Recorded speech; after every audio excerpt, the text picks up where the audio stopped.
Thank you.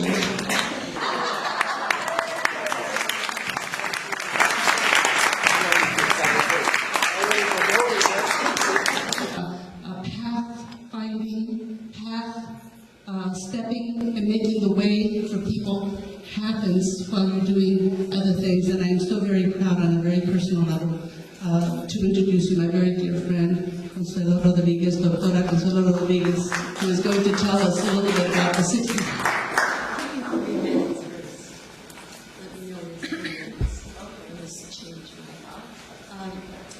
What I'm trying to attempt today is to try and speak to 4 basic experiences in my life.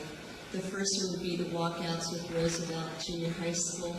The second one would be the horrendous situation at Santa Clara University. And then the third one, working and being appointed by Wilson Riles to work on the Conflict and Violence Task Force to investigate conflict and violence in the schools of California.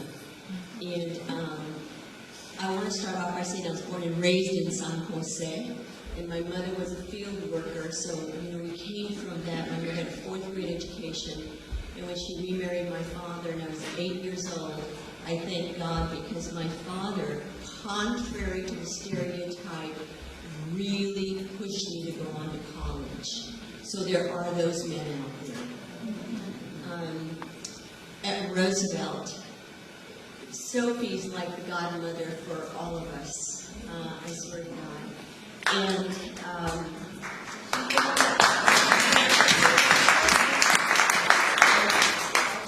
I have been at Chico State, and I was one of 3 Chicanos on the campus. And if you don't think that's intimidating and frightening, and the other 2 were males, and I was the only female. I didn't want to go there. I was frightened. I told my dad, I can't do this, I can't do this. My mother said, "Ves viejo, llévala para la casa, llévala para la casa." San Jose State. And my dad said, "No, por favor, 1 semester, just try it." I suffered unbelievable discrimination. I came back to teach at Roosevelt because I graduated from Roosevelt and I wanted to be there. The teachers, when they interviewed me, could not believe I wanted to go to that school. I walked out with the students because I saw the horrendous discrimination that was going on with Jose Carrasco and I. And then 2 of our teachers stayed on campus, Liz Cordovan and Marcos Ortiz. And the 2 of us, Jose and I, walked out because we wanted to be with our students. We wanted to make sure that they were safe. And I can say that the community and the Black Berets did a wonderful job of organizing the walkout, and that included Sophie Mendoza, okay? And they were taken to William Street Park, and we brought them back. The principal said, please bring them back. We need to have them on campus for safety reasons. And so we did do that. The discrimination there meant tracking at Roosevelt. It meant calling them cholos. It meant putting them in lower classes so that they were vocationally ed students. Not that that's a bad thing, but that they didn't have choices. I have so much to say about Roosevelt, but I'm going to switch over to Santa Clara. The one thing that I learned as a teacher, as a new teacher, that no teacher should experience, and that was in the faculty room of teachers. I called it the racist room. Because when you went into that faculty room, you did nothing but hear teachers talking about their students and how bad they were, and giving their names and their profiles, so that these kids didn't have a chance to go into an environment or in a classroom where they got the experience of interacting with that teacher for the first time. They were already programmed. It was a self-fulfilling prophecy from the perspective of the teacher, and the curriculum had set them up for failure. Shifting. I left Roosevelt, and in 1970 I got hired at Santa Clara University. Back to Roosevelt. I want you to know when we walked out, because we had the support of our principal at that time, San Jose Unified had walkouts a week later. because Jose Carrasco and I worked with our principal, he never called the police. We brought the kids back on campus, the Black Berets, and the community presented their demands to the district. At San Jose High School, the police were called, and kids got their heads bashed in. Santa Clara University. 1970, I was hired by Santa Clara University. And prior to my coming on board, there was a lot of turmoil going on there. The man behind that camera back there is Jaime Gallardo, and he is now an attorney, and he was a student there at Santa Clara, and he was with the police patrol, with Sophie, the community delivery patrol. The frightening thing about Santa Clara was that we were dealing with priests. And these students, before I got there, were already confronting the university. And in 1978, the Mexican-American Student Confederación was formed. And Rudy Madrid was one of the founders of that Confederación, along with Antonio Esther and others that founded it. And they confronted the university. They were dealing with issues about getting more Chicanos on campus, more blacks, the racism. And I came on board in the 70s, and I met with El Frente at that time. They told me what was going on. I was in charge, and I created a parent orientation for incoming parents of students, because our students were having such horrible experiences on the campus. They were being spit on. The girls had pennies thrown at them. They were cornered. There were fights. They would come to my office and cry. I would go to the administration along with 3 to 4 to 5 other Chicano, Black, and caring white administrators to talk about the issue, and there was nothing done. 3 minutes. El Frente and us got together. The students decided they were going to have sit-ins. I confronted the university with the fact that my scholarships were dwindling. I had 200 scholarships to get Chicano Black students in. All of a sudden, they were going down. I did some investigation, found out that some of those scholarship monies were being used for overall university activities. I met with the academic vice president. I showed him my data, my information. I said, we need to get these scholarships back. He told me I was out of order to go back to my office. I was called back to his office within 2 hours, and I was fired. He asked me if this was worth it. He said, your career's on the line. You still have 180 scholarships. Is this worth it? And I said, yes. And I'm sorry right now, I'm close to tears. But the frighteningest thing was what was my family going to say, because they worked so hard to get me through college. Not because I had money, but because they stopped crashed cans to send me money and I held 3 jobs. I went back to my office. I just took my personal belongings. El Frente was with me, and Cipriano Montoya, bless his soul, who was an ex-Pinto, who advised me, took me out of my office and said, we'll come back and pick up my files in 2 days. We came back the next day, and my office had been ransacked, and all of my files trashed that had my proof about the misappropriation of the scholarship funds. I left with Cipriano and El Frente. They walked out with me, and I took what I had left, and the students told me they were marching the next day.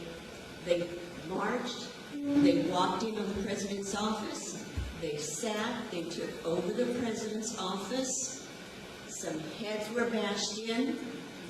It was frightening.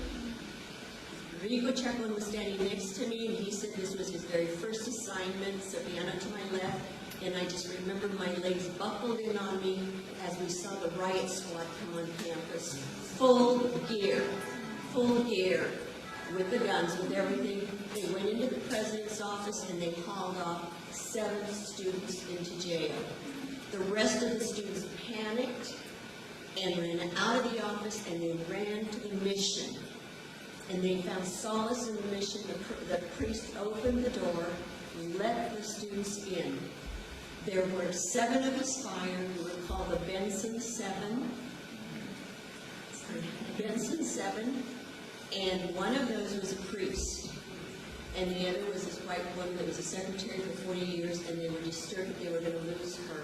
But all 7 stuck with me.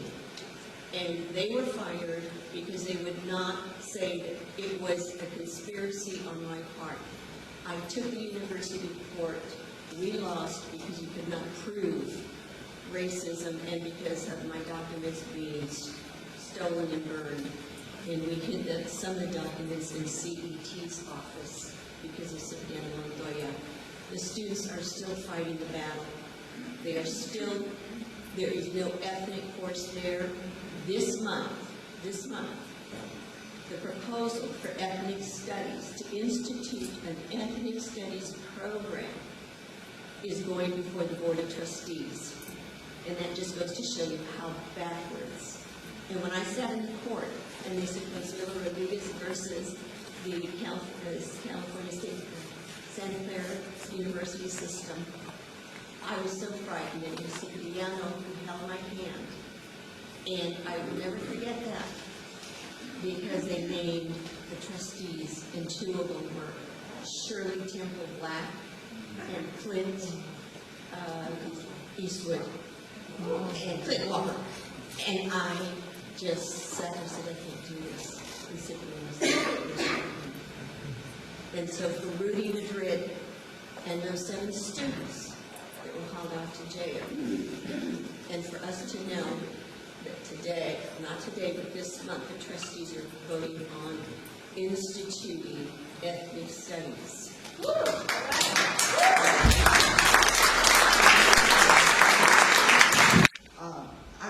Though I do have to tell you a little bit about my background. I grew up on a ranch in southern Colorado, which was really settled way back in the 1800s.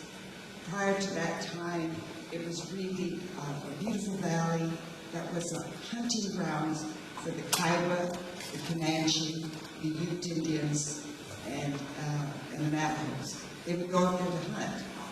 For whatever reason, I have no idea why my family went so far away from where there was full civilizations from New Mexico, and went up there and settled in that area where the snow would be so high and it was so cold. It was over 9,000 feet high in that valley, beautiful valley. But what I was talking about is as beautiful as that place was. The first day I went to Scott, I never spent a weekend at home. We were out working in Oakland on that curriculum. So anyway, then, I don't know how much time I have, but then I had a major, went to Evergreen Valley College, and I ended up being an administrator there, and I had a major illness, and I left work. And while I was recovering, I noticed that my neighborhood was getting, they never swept the streets, people were speeding down the streets, all kinds of things like that. So I organized and invited some neighbors to come to my house, 10 little drop notice off of 10 homes, and I asked them to come. I ended up with 40 people in my living room. And so we talked about things that needed to be done there. And then we had another meeting, we followed up with our city council person, Kane, and we had another meeting. There were 70 people. We had another meeting, there were 150 people, and that was in my backyard. And so they wanted, we started the neighborhood association, and then we heard that they were going to build the arena, and they were going to widen our street, take our trees, and part of our front yard. And so that happened, and when I started going to city council meetings, I thought, wow, we need to get this word out. When we couldn't get anything in the local media, that's when I began to write. So I wrote for 10 years, and I wrote, it was a weekly. I chose La Oferta Review, which I think is an outstanding publication. The Mary Andrade, where she's from Ecuador, loves Mexico and really honors everything about the history, the culture. And there's a book there that she's done, Theaters Wonders. And so I wanted to write. She did hire me to write for them. And that became such an incredible experience. And I look back at some of the things I wrote about, the Fallon statue, police abuse, theater gardens, that was an experience. I mean, there's so many stories, and just I have to look back there to see them because you almost forget. It's been some time. It's been 10 years since I said you're due for my computer. and it was really hard work. I went to meetings. I rarely went to bed before 2 o'clock at night because I go to meetings late in the evening. Alan Watts School District is something I really wrote about because I care a lot about education. I still care a lot about RDA, and I had something I'd love to share with everybody here. And this is, we talked about Sophia about education, and Sophia's going to talk to you a lot about it. But you have here the amount of money that goes out to the redevelopment agency that comes out of every unified school district. It is millions of dollars. So I'd like to have everybody have a copy of this because I think, there's some good things that RDA does, but there's a lot of things that I think they don't need to do. So. And she's still advocating. Yes. State University, and she completed all of her coursework for her doctoral program. Congratulations. Let's give her a nice round of applause. Her articles filed at La Oferta are in this room. They've been nicely displayed for us. Thank you very much, Yolanda, for doing that. Her articles span the entire decade of the 1990s, I believe. And right now, Honorable Betty Martinez and Dr. Martinez and others are looking into making copies of them and making them available at the National Hispanic University Archive so that we can all come by and enjoy and reminisce and be inspired by your works. Thank you, Yolanda. It's my pleasure to introduce you to our sixth of our panelists. And it is an honor that I bring to you Esperanza Walters. And I'm going to give her the microphone and then have us continue our inspiration. Thank you very much for being here. Gracias.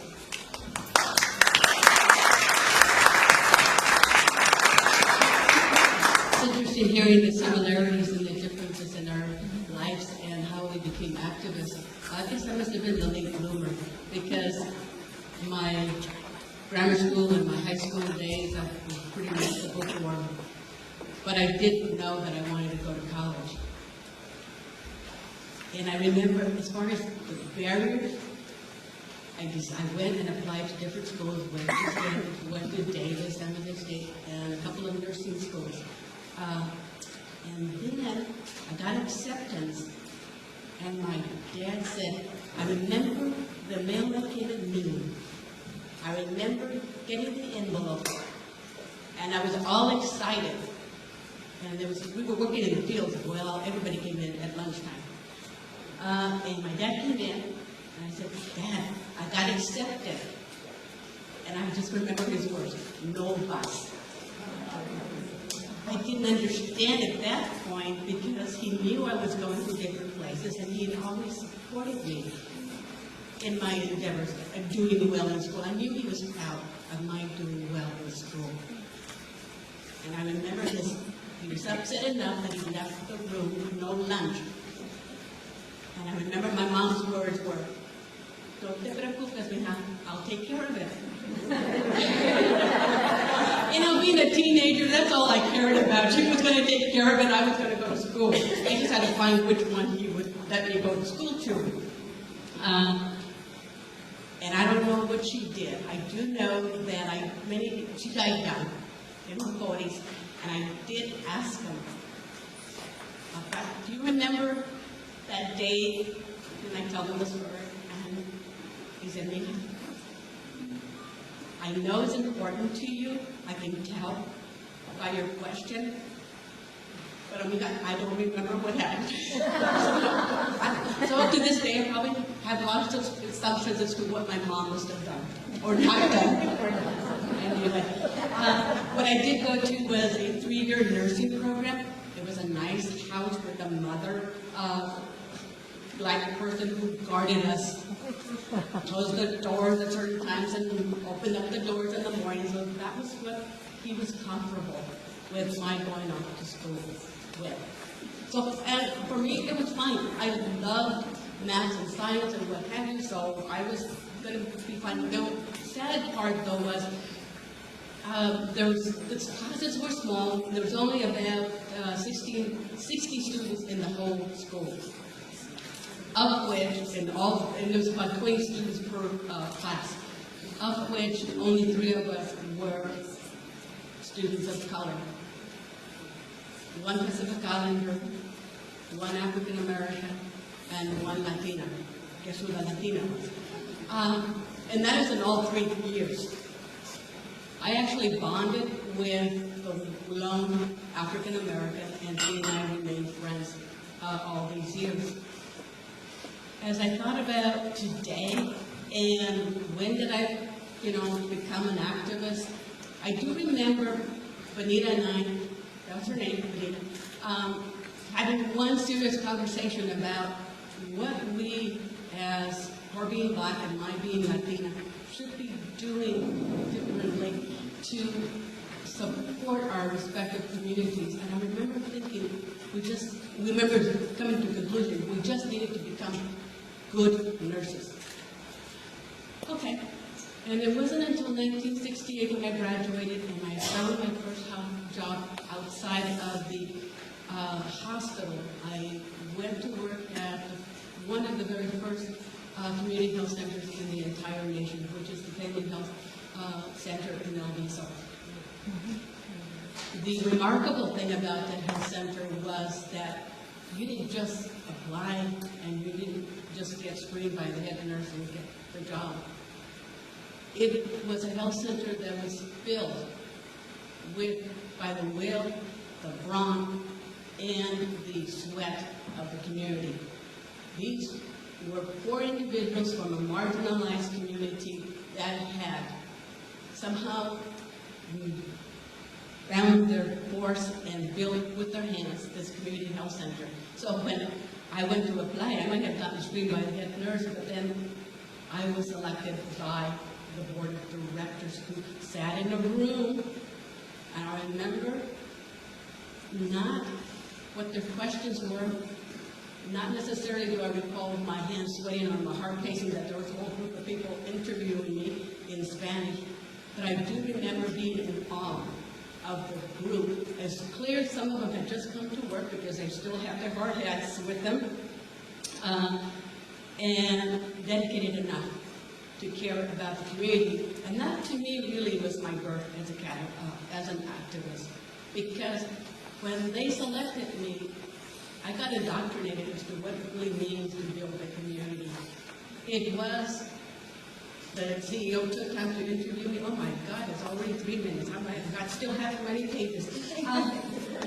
But what it was, the CEO, and then there was a moment that changed me significantly. He interviewed everybody on a one-to-one basis.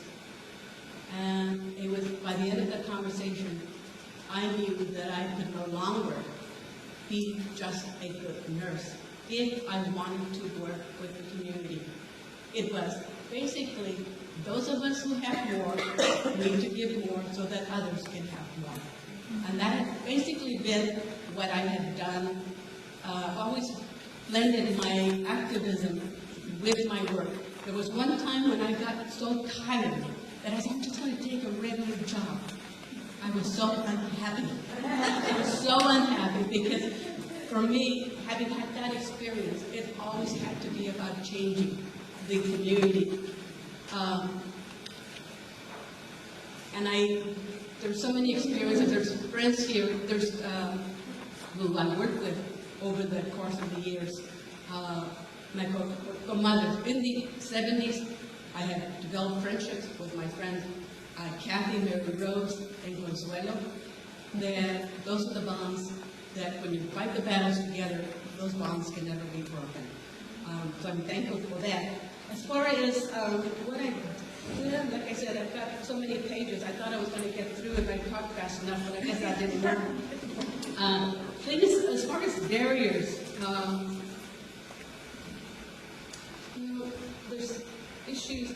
I think because of my size and because I was much smaller, not necessarily in height, but and also I tend to have a calm attitude about things that oftentimes people didn't expect as much, and didn't expect as much fire in the belly. But that was, in a way, a good way of doing a stealth operation, which is, I think, to some extent, has helped me, even my days now with my leadership role with Planned Parenthood. I have to put a plug in for Planned Parenthood, because it has enabled me to put into practice my values for social justice, for freedom of choice, and for family. And with knowing very clearly that those are my core values, I put it into practice with Planned Parenthood. And I guess the ability of, I think it's working with large families and large communities. I was able to work with them during a very difficult time at the national level. I chaired the national board just for 2 years when we were facing a very unfriendly administration, as well as we had a change in the CEO. So for having been chair at that time, I think my skills that I learned in the streets, my skills that I learned in the Chicana Coalition helped me immensely in succeeding in that. I guess I just have to stop there.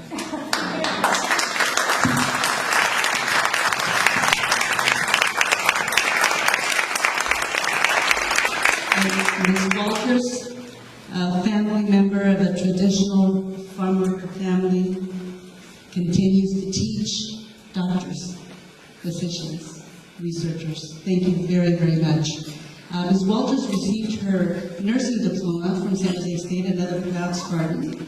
She has a BA and a master's in public health from San Jose State University. Thank you so very much.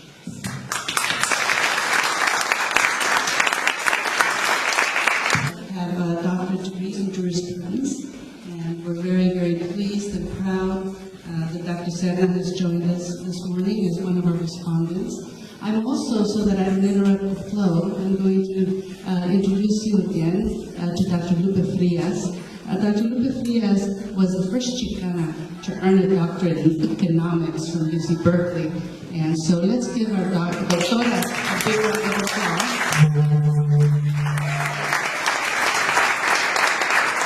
And if you would please do some reflecting and open up the mic to you. Thank you. Good morning, everyone. I'm going to keep it short and sweet because I believe you're going to have some questions for the panel. I believe that the common thread that the Chicanas have here on the panel is education.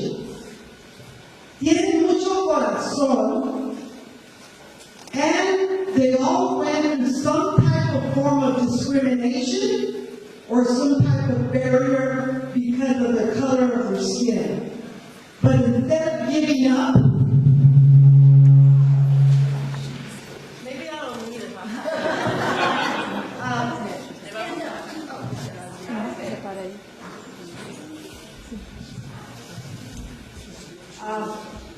As I indicated earlier, I think the common thread that they have, all of them up there, is education.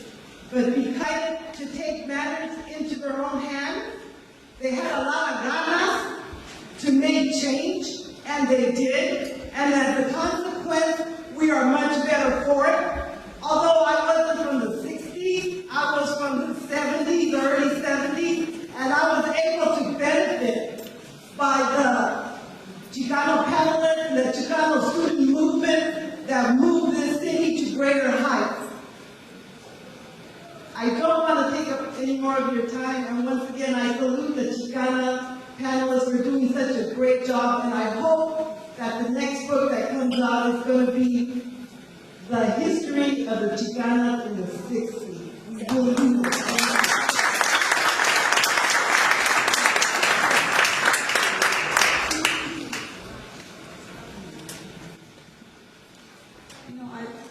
Very inspirational and just very blessed to be here with you all today. I feel like I have always, well, for a good part of my life, I have been sort of the margins of the Chicano community here in San Jose.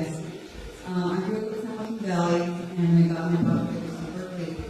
And I met my husband, Jaime Gallardo, and I moved to San Jose in the late 70s, early 80s. And so I was always in the community, was always in Berkeley, and I was commuting back and forth, but I was living here, but really part of this community. So I would hear all the names, Esther, Medina, Consuelo, of course, Stokely, Mendoza, all the names. I would see them, but I really never had a personal connection to them. And so in 2001, we moved back to San Jose, and since then, I feel like now I am part of the community. I think what I heard all of you say is that you talk about your process of concientización. That's such a wordy word. And also the whole idea of oppositional consciousness, to use one of our Chicana feminists from the Boston. Oppositional consciousness. And it was oppositional consciousness to race, class, gender, and cultural hierarchies. And they faced it, and we all faced them head on. I'm too, more of the 70s. But what these women did is that they built paths. They blasted through. They really had to blast through those concrete walls. And take a lot, take a personal toll on themselves, on their families, and all the sacrifices that they made to clear these paths, to make new paths, to envision a different future. And now many of these paths have become roads, and they've got concrete on them. And we owe all this to them. And interestingly, Dr. Ayala talked about the 1971 Women's Federación and how their demands were very, very feminist, female-oriented, child care, abortion, sex education. And yet, when these women spoke to us, they were not considered the traditional feminist issues. And to this day, we have an official relationship with that term, feminism, because we associate it so much with white middle-class women, who we even had to fight against them. So we not only had to fight against our men, we had to fight against our brothers, our fathers, but we also had to fight against white men and then white sisters to boot. So this has really been a tremendous struggle, and the result of it has really been a tremendous, profoundly different system, because the vision that these mujeres have has really come to be in many ways. We have set in place structures, organizations, models really for the younger Chicanos that are today. They can look to, Comisión Femenil, they can look at La Comisión, they can look at Mujeres en Marcha, they can look at all the organizations that we all created, not just here in San Jose, but throughout the nation. And they really do stand on our shoulders. We stand on the shoulders of our abuelas, because they, even though we would say they're feminists, they were there fighting for us, whether it be through negotiating with our fathers, whether it be, standing side by side, with leaders, and really doing a lot of the organizing and not getting much of the credit. So historically, we have always been very active, and it's important that we continue to recognize los hechos, and esos hechos hablan por sí mismos.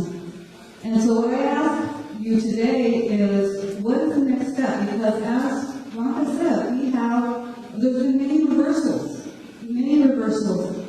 And we are now, as far as education, worse than we were in the 1970s. So I think I would like this to be sort of a launch pad for us to continue to organize. Many of us are retired, are now middle class, maybe have raised our families, and maybe we have some Debbie's running around, busy because she's continuing to do the work.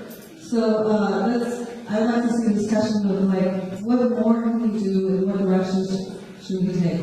Thank you.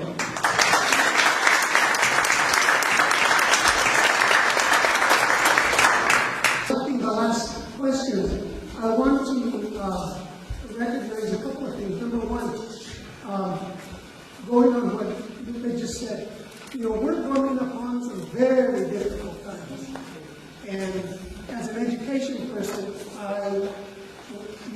just from where I work, remember that 20,000 California teachers have gotten a red slip. Can you imagine that? And guess who they are? The new and the young. And so we will be talking about a program possibly in July and August to talk about, this theme of where's the range. These ladies had to function on range because they didn't have anything else. We now have a lot more. And so we have to figure out is how do we get this kind of fire, after being educated this way. Now we'll have some, but before I move on, I also want to recognize that we have Marisa Hansen here, who's the president of the Eastside Teachers Association.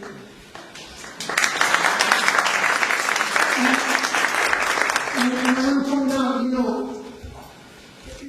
parents want to yell at the teachers because there's not enough at the schools. Teachers want to yell at board members because board members need to make decisions. The board member yelled at Senator Cuomo, and it's not like he's yelling already. So we're going to have that conversation. We're going to take 30 seconds. Also, you're going to hear from Dr. Carlos Navarro, who's going to tell you about the next couple of programs that are going to follow the same theme here. Buenos dias. And we're really happy on behalf of the NAQ community. We're thanking you for being here, and most importantly, to our great panelists. You did a great job talking about our history. As I said, I'm Carlos Navarro. I am a professor of Chicano Studies here, and I guess more importantly, from the president's perspective, I run the liberal arts program here at NAQ, and also a member of the Distinguished Series Planning Committee. We're going to have a wonderful program to continue to talk about our history and our struggles on Friday, April the 23rd. We need to work alongside you for human rights.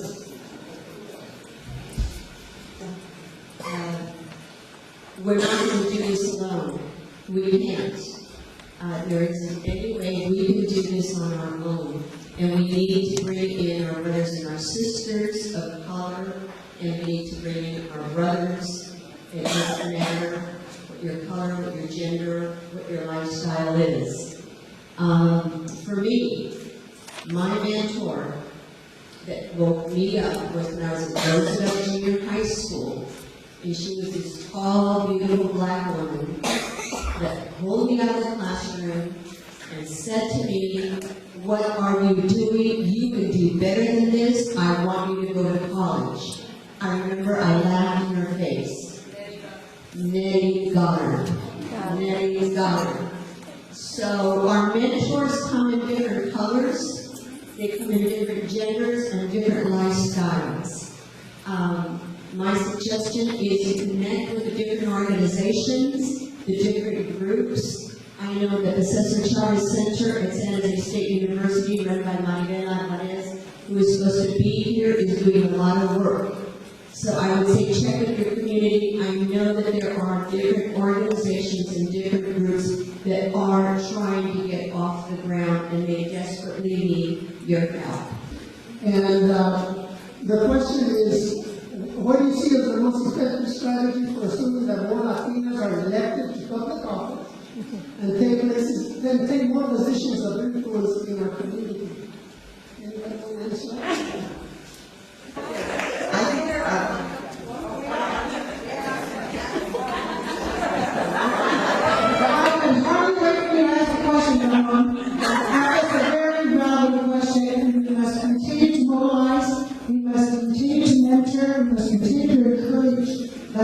to get into politics, and I will tell you that if you're interested in knowing what of the next steps is, Betty, we need to collaborate on this because it's all about continuing the movement through this Latina Leadership Academy, which Maya and I founded about 3 years ago, and they were ready to kick off in May, and that the Castellano family, as always, have generously contributed to its development. This is a fabulous opportunity for those that have been activists in the community that want to take the next step, and the collaboration between what you're doing, Betty, in Vermont, and what we're doing is so fitting, and it fits like a glove. We've got to continue to support each other and to make sure that mobilization, education, encouragement, and support of Latinas continues very, very strongly. Thank you very much.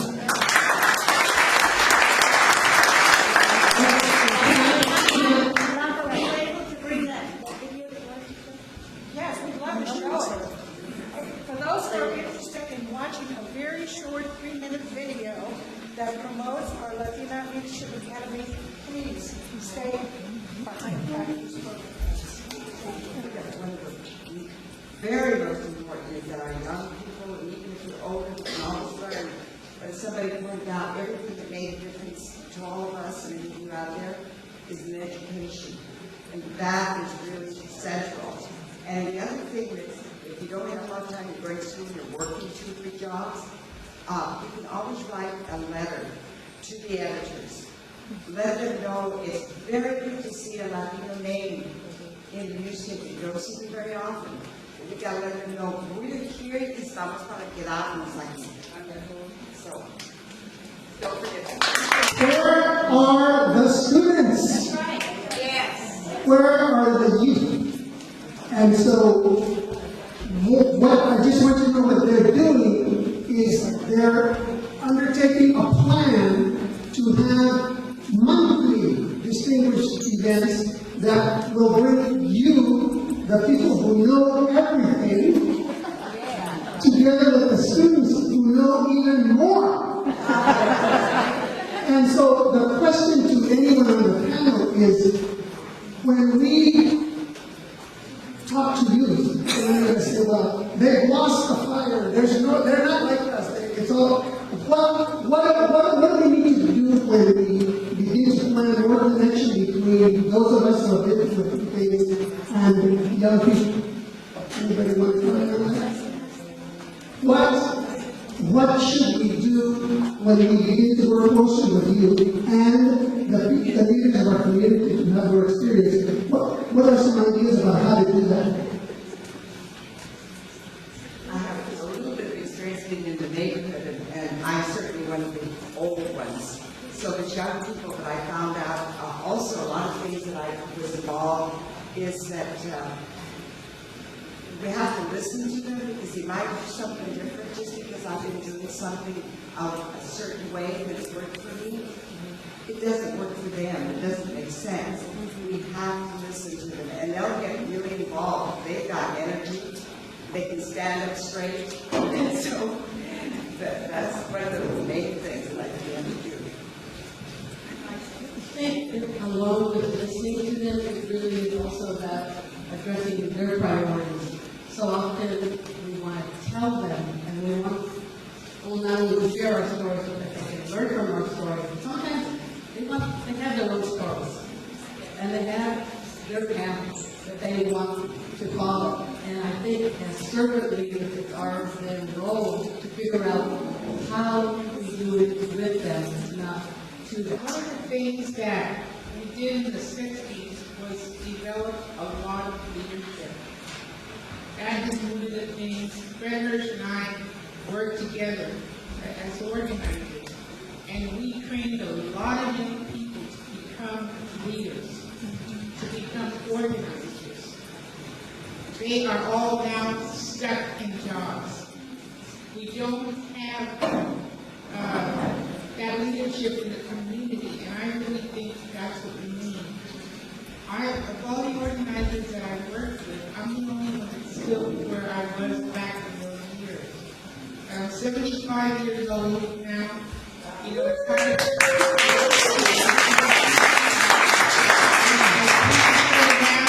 you know, like I used to, but I think that's one of the things that we need to do. Because as I look around, especially on the issue of education, what I'm really focusing on right now, there's a lot already organized out there. It just takes some of us to put it together and get it moving. I was shocked that MECHA is organized now throughout the state. And I think that we can win that issue of education if we really get out and we really do it. Because, like I said, though, we need leadership and we need the organizers. I don't know, how we can resolve that, but it's not over. The issues are clearer now than they have ever been before. Before we had to get out there, make sure we put them out there. I mean, they're right there, saying, waiting for us to come in there and do something about it. And again, I feel it's very, very desperate about education is the most important thing in our lives. And I watch children. The only thing a child knows how to do is learn. And nobody's teaching them, I mean, they're just out there learning and learning and learning. Why does that learning stop? We have to really, really take a look at the issue of education. I really want to see, a change there. And I know that we have a lot of leadership, but, it's going to take some of us to get it together and purposely just focus on education. And I know we can do it.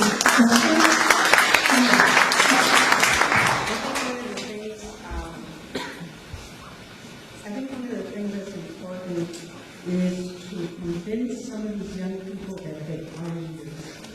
I know it keeps convincing me I was a leader and I fought it, and it was too scary. But if you told them you can recognize leadership in people, I don't care how quiet they are, and you would have to. And she brought for some teachers. So I'd like to put them on the spot and ask the teachers who are seeing radio every single day, what would you do, how would you tie all these resources and all this knowledge to your students? I'm going to call this the Dream Team.